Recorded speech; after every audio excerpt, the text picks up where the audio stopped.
সায়ন্তনকে কোর্টে হাজির করে অনিকেতকে নির্দোষ প্রমাণ করলো শ্যামলী। হ্যাঁ বন্ধুরা, এমনটাই দেখা যাবে, তাই সম্পূর্ণ জানতে ভিডিওটিতে লাইক দিয়ে চ্যানেলটি সাবস্ক্রাইব করে দেখতে থাকুন। গল্পের শুরুতেই দেখা যাবে অরুকে গাছের সাথে বেঁধে রেখে তারপরে একটা উপরে মাচার মধ্যে বসে থাকে শ্যামলী আর মন্দার। তখন অরু বলতে থাকে, মন্দার আমাকে ছাড়, ছাড় আমাকে। তখনই মন্দার বলতে থাকে, তুই এখনো সময় আছে, সবকিছু স্বীকার করে নে, ভাবিস না, দূর থেকে সবটা বোঝা যাবে, তুই একদম চিন্তা করিস না। তখনই অরু মনে মনে বলতে থাকে, না, আমি কিছুতেই সবটা স্বীকার করব না, কিছুতেই না। তীরে এসে তোরই আমি ডুবতে দেব না, যাই হয়ে যাক না কেন, আমি কিছুতেই স্বীকার করব না। তারপরে দেখা যাবে অনেকক্ষণ কেটে যায়, তখন শ্যামলী মন্দারকে বলতে থাকে, হ্যাঁ রে মন্দার, ও সবকিছু স্বীকার করবে তো, নাকি আবার আমরা কিছুই পারবো না প্রমাণ করতে। তখনই মন্দার বলতে থাকে, তুই চিন্তা করিস না, সবকিছু স্বীকার করবে, দেখবি সবকিছু স্বীকার করে নেবে। ঠিক তখনই দেখা যাবে চিতার ডাক শুনতে পায় শ্যামলী আর মন্দার, ওইদিকে অরুও শুনতে পায়। তখন মন্দার বলতে থাকে, দেখেছিস, রক্তের গন্ধ পেয়ে ঠিকই চিতা এসে পড়েছে, এবার তো ওকে বলতেই হবে। তারপরে দেখা যাবে চিতা এক পা দুপা করে অরুর দিকে আসতে থাকে। ওইদিকে অরু ভয় পেয়ে যায় আর চিৎকার করতে থাকে শ্যামলী মন্দার বলে, আর বলতে থাকে, আমাকে ছাড়াও, আমাকে ছেড়ে দে, আমাকে ছেড়ে দে, ও যে আমাকে খেয়ে ফেলবে। তখনই শ্যামলী বলতে থাকে, এখনো সময় আছে, সবকিছু স্বীকার করে নে, তাহলে এই চিতাকে আমরা তাড়িয়ে দেব, না হলে কিন্তু চিতা আজকে তোকে খেয়ে ফেলবে। তখনই অরু ভয় পেয়ে যায়। তারপরে যখন চিতাটা আস্তে আস্তে অরুর দিকে এগিয়ে আসতে থাকে, তখনই অরু বলতে থাকে, আমি বলছি, আমি বলছি। তখন মন্দার বলে, বল। তখনই অরু বলতে থাকে, আমি অনিকেতকে ফাঁসিয়েছি, আসলে কিঞ্জলের মিথ্যে খুনের মামলায় আমি অনিকেতকে ফাঁসিয়ে দিয়েছি। 17 তারিখ যে ও দেশে এসেছিল সেটা আমি জানতে পেরেছিলাম, তাই আমি সেই কিঞ্জলের খুনের মামলায় ওকে আমি ফাঁসিয়ে দিয়েছি। আর সায়ন্তনও বেঁচে আছে, সায়ন্তনও মরেনি, মন্দারকে আমি মিথ্যে খুনের মামলায় ফাঁসাতে চেয়েছিলাম। তখন এই কথাগুলো স্বীকার করলে শ্যামলী খুশি হয়ে যায়। তখনই অরু বলতে থাকে, এবার এবার চিতাটাকে সরা, না হলে যে আমাকে খেয়ে ফেলবে। তখনই শ্যামলী মন্দারকে ইশারা করে। তারপরে দেখা যাবে মন্দারের লোক এসে চিতাটাকে তাড়িয়ে দেয়। তারপরে শ্যামলী আর মন্দার নিচে নেমে আসে। তখনই সে মন্দার বলতে থাকে, এই ওকে ছাড়িয়ে দে।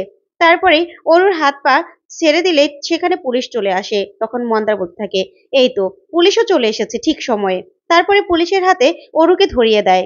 তখন মন্দার বলতে থাকে, শ্যামলী, আমরা পেরেছি, আমরা পেরেছি ওর মুখ থেকে সবটা সত্যি স্বীকার করাতে। তখন শ্যামলী বলতে থাকে, হ্যাঁ রে মন্দার, সব সত্যিটা তো স্বীকার করেছে, এবার স্যারকে আমরা কালকে সকালে বাড়ি নিয়ে যেতে পারবো, স্যারকে আর জেলে থাকতে হবে না। তখন এই কথা বলেই শ্যামলী খুশি হয়ে যায়। তারপরের দিন সকালবেলা দেখা যাবে কোর্টে সেই ভিডিওটা দেখাতে থাকে। তখন জজ সাহেবের সামনে অরুর বক্তব্য সবটা স্বীকারোক্তি দেখানো হয়। তখনই অনিকেতের পক্ষের উকিল বলতে থাকে, জজ সাহেব, এই ছিল স্বীকারোক্তি, আসলে এই সব কিছু করেছিল এই অরুণাভ ভৌমিক, অনিকেত মল্লিককে ফাঁসিয়েছিল, আর এই সবটা দিয়ে দিয়েছিল, আসলে নিজের ভাইয়ের খুনের মামলায় আরেক ভাইকে ফাঁসিয়ে দিয়েছিল এই অরুণাভ ভৌমিক, ও সবটা জেনে ফেলে গিয়েছিল। তখনই ওর মনে মনে বলতে থাকে, সব শেষ হয়ে গেল, সব শেষ। তারপরে দেখা যাবে অনিকেতের উকিল বলতে থাকে, জজ সাহেব, আসলে এই অরুণাভ ভৌমিক দীর্ঘদিন ধরে অনিকেত মল্লিক আর তার পরিবারের ক্ষতি করার চেষ্টা করেছিল, কিন্তু কোনোভাবেই যখন পেরে উঠছিল না তখন এই পন্থা অবলম্বন করেছিল। আর আমার মক্কেল অনিকেত মল্লিকের উপর জেলের মধ্যে অনেক টর্চারও করা হয়, যে চিহ্ন আমার মক্কেলের সারা শরীরে রয়েছে। তাই জজ সাহেব, আমার মক্কেলকে আমি বেকসুর খালাস করার আবেদন জানাচ্ছি। আর সাথে সাথে মন্দার চৌধুরী, যাকে কিনা সায়ন্তনের খুনের কেসে ফাঁসানো হয়েছিল, তারও আমি বেকসুর খালাস আবেদন করছি।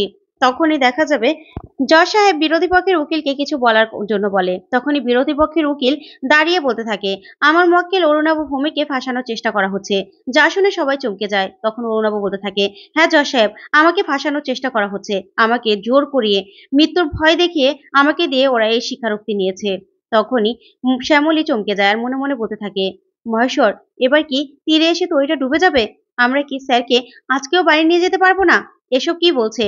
তখনই দেখা যাবে অনিকেতের উকিল বলতে থাকে, জজ সাহেব, উনি একদম বানোয়াট কথা বলছে, অরুণাভ ভৌমিক একজন শয়তান, নরকের কীট, ওকে দিয়ে স্বীকার করাতে হলে তো এরকম একটা নাটক সাজাতেই হতো। তখন অরুণাভ বলতে থাকে, না জজ সাহেব, ওরা সব মিথ্যা কথা বলছে, না হলে মন্দা চৌধুরী সায়ন্তনের খুনি হিসেবে ওকে ধরার কথা ছিল, কিন্তু ও পালিয়ে কেন নর্থ বেঙ্গল চলে গেল। তখনই শ্যামলী বলে ওঠে, জজ সাহেব, আমি পালিয়ে গিয়েছিলাম মন্দারকে নিয়ে, না হলে যে এই শয়তানটাকে কিছুতেই আমরা ধরতে পারছিলাম না। ওর মুখ থেকে সবটা স্বীকার করানোর জন্য আমরা নর্থ বেঙ্গল পালিয়ে গিয়েছিলাম। আর সেই ফাঁদটাতেই এই অরুণাভ ভৌমিক পা দিয়েছিল।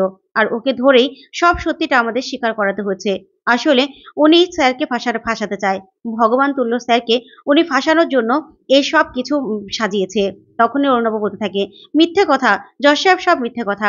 তখনই অরুণাভর উকিল বলতে থাকে, অরুণাভ ভৌমিক, আপনার সঙ্গে কি কি হয়েছে আপনি সবটা খুলে বলুন জজ সাহেবের কাছে। তখনই অরুণাভ সবটা খুলে বলে, ওর থেকে কি করে স্বীকারোক্তি নিয়েছে সবটা খুলে বলে।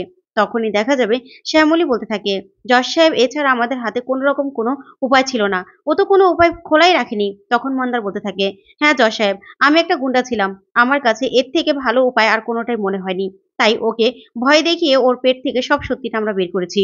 ও যা বলেছিল সব সত্যি বলেছিল, কিন্তু এখানে যা বলছে সব মিথ্যে কথা বলছে। তখনই শ্যামলী হাত জোর করে জজ সাহেবকে বলতে থাকে, জজ সাহেব, আমি হাত জোর করে বলছি, এই অরুণাভ ভৌমিকের কোনো কথা আপনারা এখন বিশ্বাস করবেন না।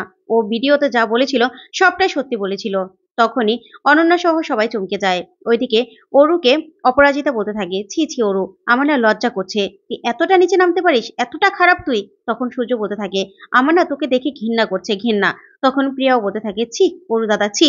তারপরে দেখা যাবে অনিকেত মনে মনে বলতে থাকে, শ্যামলী, আমাকে বাঁচানোর জন্য আপনি এতটা করছেন, এতটা। এই কথা ভেবেই অনিকেত অবাক হয়ে শ্যামলীর দিকে তাকিয়ে থাকে। তখন শ্যামলী মনে মনে বলতে থাকে, স্যার আপনি চিন্তা করবেন না, আপনাকে আজকে আমি বাড়িতে নিয়ে যাবই। তারপরে দেখা যাবে জজ সাহেবের সামনে অরুণাভর উকিল বলতে থাকে, জজ সাহেব, জেলের মধ্যেও যদি কোনো কয়েদি সাক্ষ্য দেয়, তাও যদি ম্যাজিস্ট্রেটের সামনে না নেওয়া হয়, সেটা কিন্তু গ্যারান্টেড হয় না। আর ওনাদের সামনে তো কেউ ছিল না, তাহলে সেই ভিডিওটা এখানে গ্রান্টেড কি করে হচ্ছে। তখনই অনিকেতের উকিল বলতে থাকে, আচ্ছা, আপনি কি জজ সাহেব কি নেবে, কি দেখবে না দেখবে, সেটার দায়ভার আপনি নিয়ে নিয়েছেন নাকি? জজ সাহেব কোনটা বিশ্বাস করবে কোনটা বিশ্বাস করবে না সব কি আপনি বলে দিবেন? তখনই জজ সাহেব বলতে থাকে, দেখুন, আপনারা আদালতের শান্তি বজায় রেখে তারপরে কথা বলুন। তারপরে দেখা যাবে শ্যামলী বলতে থাকে, জজ সাহেব, আমি বলছি এই লোকটা আসল কালপিট, এই লোকটাই স্যারকে ফাঁসানোর চেষ্টা করছে। তখন অরুণাভ বলতে থাকে, না জজ সাহেব, না, আমি সত্যি বলছি, এই অনিকেত মল্লিকই আসল খুনি কিঞ্জলের। আর এর সাথে আছে মন্দা চৌধুরী, ওরা দুজন মিলেই কিঞ্জলকে মেরেছে আর সায়ন্তনকেও মেরে ফেলেছে। সায়ন্তনও এখন আর জীবিত নেই। যা শুনে শ্যামলী পুরো চমকে যায়। ঠিক তখনই রোহিণী সেখানে চলে আসে আর এসে বলতে থাকে, জজ সাহেব দাঁড়ান। তারপরেই রোহিণী একটা পুলিশকে নিয়ে সেখানে আসে আর অরুর খাস লোককে সেখানে ধরে নিয়ে আসে। এদিকে শ্যামলী সূর্যকে বলতে থাকে, বাবা, রোহিণীদি একদম ঠিক সময় এসেছে, এবার দেখো, এবার দেখো কি হয়। তখন এই বলেই শ্যামলী খুশি হয়ে যায়। তারপরে অরু, সে ওর লোককে দেখে ভয় পেয়ে যায় আর মনে মনে বলতে থাকে, সর্বনাশ, ওকে কোথা থেকে ধরে নিয়ে আসলো, ও আবার সবটা স্বীকার করে নেয়নি তো। না না, তীরে এসে আমি তরি ডুবতে দিতে পারি না, এতটা কাছাকাছি এসেও সবকিছু শেষ হয়ে যাবে, না, কিছুতেই হতে পারে না। তখনই দেখা যাবে সায়ন্তনকেও সেখানে নিয়ে আসে রোহিণী। আর সায়ন্তনকে দেখে তো ভয় পেয়ে যায় অরু। তারপরে সায়ন্তন এসে সবটা খুলে বললেই তখন কোর্ট অনিকেতকে বেকসুর খালাস করে দেয় আর মন্দা চৌধুরীকেও। তো বন্ধুরা, এবার কি শ্যামলী পারবে সত্যি সত্যি অনিকেতকে বেকসুর খালাস করতে? তোমাদের কি মনে হয় কমেন্ট করে জানাও। ধন্যবাদ।